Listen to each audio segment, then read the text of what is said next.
ആയിട്ടാണ് വന്നിട്ടുള്ളത്. നമ്മളൊരു വെഡ്ഡിങ് ഫംഗ്ഷന് വേണ്ടി പോവാണ് വയനാട് താജ് റിസോർട്ട് ആൻഡ് സ്പായിൽ. അപ്പോൾ നമ്മളൊരു 8 മണിയൊക്കെ ആകുമ്പോൾ വീട്ടിൽ നിന്ന് ഇറങ്ങി. കാരണം ചുരം വഴി പോകാനുള്ളതുകൊണ്ട് നല്ല തിരക്കായിരിക്കുമല്ലോ എന്ന് കരുതിയിട്ട്. പക്ഷേ കുറച്ച് നേരത്തെ ഇറങ്ങിയത് വളരെ നന്നായി. കാരണം ചെറിയ മോന് വൊമിറ്റിങ്ങിൻ്റെ ഇഷ്യൂ ഒക്കെ ഉള്ളതുകൊണ്ട് ഇടയ്ക്കിടയ്ക്ക് നിർത്തിയാണ് ഞങ്ങൾ പോയത്. വിചാരിച്ചത്ര തിരക്കും ഉണ്ടായിരുന്നില്ല അവിടെ. അങ്ങനെ ഞങ്ങളൊരു 11:30 അവിടെ എത്തി. നമ്മൾ എത്തിയപ്പോൾ നമുക്കൊരു വെൽക്കം ഡ്രിങ്ക് ഉണ്ടായിരുന്നു, ലെമണേഡും ആപ്പിൾ ജ്യൂസും ഒക്കെ ആയിട്ട്. പിന്നെ അവിടെ ഞങ്ങൾ കുറച്ച് നേരമൊക്കെ നിന്ന് സ്പെൻഡ് ചെയ്തു. അവരുടെ ഡെക്കറേഷനും കാര്യങ്ങളൊക്കെ കാണാൻ നല്ല ഭംഗിയുണ്ടായിരുന്നു, നല്ല ഒരു എസ്തറ്റിക് ലുക്കായിരുന്നു. ഇതൊരു ഇൻ്റർ കൺട്രി മാരേജ് ആണ്. ബ്രൈഡ് അമേരിക്കൻ സിറ്റിസനാണ്. അപ്പോൾ അറിയാലോ ലവ് മാരേജ് ആയിരിക്കും. അപ്പം ബ്രൈഡിൻ്റെ പാരൻസും സിബ്ലിങ്സൊക്കെ നമ്മുടെ ട്രഡീഷണൽ ആയിട്ടുള്ള ഡ്രസ്സ് ധരിച്ചിട്ടായിരുന്നു ഉണ്ടായിരുന്നത്. അത് കാണാൻ നല്ല ഭംഗിയുണ്ടായിരുന്നു. അവർ ഭയങ്കര എക്സൈറ്റഡ് ആയിരുന്നു. അങ്ങനെ നമ്മൾ അവിടെ വെന്യൂവിലേക്ക് പോയി, വെഡിങ് വെന്യൂവിൽ പോയി നമ്മുടെ റിലേറ്റീവ്സിനൊക്കെ കണ്ടു, സംസാരിച്ചു, ഞങ്ങളിവിടെ എത്തി എന്നുള്ളത് അറിയിച്ചു. അത് കഴിഞ്ഞ് നമ്മളൊരു സ്ഥലത്ത് പോയിരുന്നു. അവിടെ അത്യാവശ്യം എല്ലാവർക്കും ഇരിക്കാൻ പറ്റുന്ന നല്ല സ്പേസ് ഉള്ള സ്ഥലമാണ്. ഒരു വെറൈറ്റി ആയിട്ടാണ്. കാരണം നമ്മൾ കല്യാണ മണ്ഡപങ്ങളിലൊക്കെ കല്യാണത്തിന് അറ്റൻഡ് ചെയ്തിട്ടുള്ളൂ. ഇത് ഫസ്റ്റ് ടൈമാണ്. പക്ഷേ നല്ല രസമുണ്ടായിരുന്നു കാണാനും. അതുപോലെ ഏറ്റവും അടുത്ത കുറച്ച് ഫ്രണ്ട്സിനെയും റിലേറ്റീവ്സിനെയും മാത്രമേ അവർ വിളിച്ചിട്ടുള്ളൂ.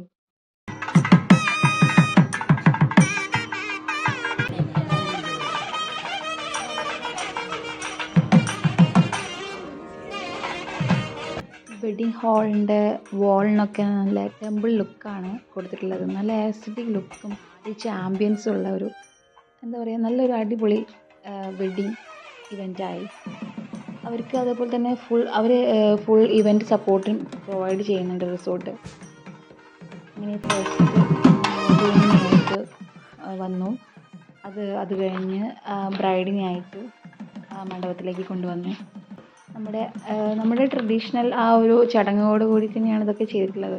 താലമൊക്കെ ആയിട്ട് അതിൽ ബ്രൈഡിൻ്റെ റിലേറ്റീവ്സും ബ്രൈഡ് ഗ്രൂമിൻ്റെ റിലേറ്റീവ്സും രണ്ടുപേരും കൂടിയാണ് താലമൊക്കെ ആയിട്ട് രണ്ടുപേരെയും കൊണ്ടുവന്നിട്ടുള്ളത്. കേരളത്തിൽ തന്നെ ലക്ഷേഴ്സ് ആയിട്ടുള്ള വെഡ്ഡിങ് വെന്യൂ കൂടിയാണ് കേട്ടോ താജിലെ ഈ ഒരു വെഡ്ഡിങ് ഏരിയ. ഇങ്ങനെ താലികെട്ടിലൊക്കെ കഴിഞ്ഞു, അവരുടെ ഫോട്ടോ എടുക്കലും കാര്യങ്ങളൊക്കെ കഴിഞ്ഞു. ഞങ്ങളുടെ പ്രധാന ഏരിയയിലേക്ക് പോയി ഫുഡ് കഴിക്കാൻ. അവിടെ ഈ പറഞ്ഞാൽ നല്ല അടിപൊളി എന്താ പറയുക നല്ല എസ്തറ്റിക് ആയിട്ടുള്ള ലുക്കാണ്, നല്ല ആംബിയൻസ് ഒക്കെ ആയിട്ടുള്ള ടേബിൾ അറേഞ്ച്മെൻറ്റ്സ് ഒക്കെ കാണാൻ നല്ല രസമുണ്ടായിരുന്നു. ഇലയിലെ മുളക് കണ്ടിട്ട് കഴിക്കില്ലെന്ന് പറഞ്ഞപ്പോൾ തിരിച്ച് പറയുകയാണ്, എൻ്റെ അച്ഛൻ കഴിക്കുന്നുണ്ടല്ലോ പിന്നെ എനിക്ക് കഴിച്ചാലും സദ്യക്ക് നല്ല അടിപൊളിയായിരുന്നു. ഒരുപാട് ഐറ്റംസ് ഉണ്ടായിരുന്നു. പിന്നെ ഹസ്ബൻഡ് തൊട്ടടുത്തിരിക്കുന്നത് ഒരു അമേരിക്കൻ സിറ്റിസൺസ് ആണ്, ഫാമിലിയാണ്. അപ്പോൾ അവർക്ക് എങ്ങനെയൊക്കെയാണ് നമ്മൾ സദ്യയൊക്കെ കഴിക്കേണ്ടതെന്നുള്ളത് വിവരിച്ചു കൊടുക്കായിരുന്നു. അത് കാരണം പുള്ളിക്കാരന് എന്താ പറയുക ആസ്വദിച്ച് കഴിക്കാൻ പറ്റിയില്ല എന്നൊക്കെ പറഞ്ഞു. ഫുഡൊക്കെ നന്നായിട്ട് ഇഷ്ടപ്പെട്ടു. നല്ല അടിപൊളി ഫുഡായിരുന്നു. അവരും അതുപോലെ ഫസ്റ്റ് ടൈം അത്ര ഇത് ട്രൈ ചെയ്യുന്നത് അവർക്ക് ഭയങ്കരമായിട്ട് ഇഷ്ടപ്പെട്ടു എന്ന് പറഞ്ഞു. നമുക്ക് മെയിനായിട്ടുള്ളൊരു കാര്യം വേറെ ഒന്ന് ഫോട്ടോ എടുക്കലും വീഡിയോ എടുക്കലൊക്കെ ആണല്ലോ. ഞങ്ങൾ അവിടെ എല്ലാം ചുറ്റിക്കറങ്ങി കണ്ടു, അത്യാവശ്യം ഫോട്ടോ ഒക്കെ എടുത്തു, വീഡിയോ ഒക്കെ എടുത്തു. ഇതിപ്പോൾ ഇവിടെ എപ്പോഴും വരാൻ പറ്റിക്കൊള്ളുന്നില്ല. അപ്പം നമ്മൾ അത്യാവശ്യം മുതലാക്കിയിട്ടാണ് വന്നത്. ഫോട്ടോ ഒക്കെ എടുത്തും എല്ലാം കണ്ടിട്ടൊക്കെ ഓൾമോസ്റ്റ് ഒരു 2 hours അവിടെ സ്പെൻഡ് ചെയ്തിട്ടുണ്ടാവും. പിന്നെ അവിടെ നിന്ന് ഇറങ്ങി രാവിലെ നമുക്ക് തീരെ തിരക്ക് കിട്ടിയിട്ടുണ്ടായിരുന്നില്ല. അതിന് പകരം ഈവനിങ് അങ്ങോട്ട് പോകുമ്പം ചുരത്തിൽ നല്ല ബ്ലോക്കായിരുന്നു. 2 hours ഞങ്ങൾ വെയിറ്റ് ചെയ്തിട്ടാണ് വീട്ടിലെത്തിയത്. അങ്ങനെ പിന്നെ രാത്രിത്തെ ഫുഡും പുറത്തുനിന്ന് തന്നെ കഴിച്ചു. 11 മണിയായി വീട്ടിലെത്താൻ. അപ്പോൾ വീഡിയോ ഇഷ്ടപ്പെട്ട എല്ലാവരും ലൈക്ക് ചെയ്യണം, സബ്സ്ക്രൈബ് ചെയ്യണം. ബൈ.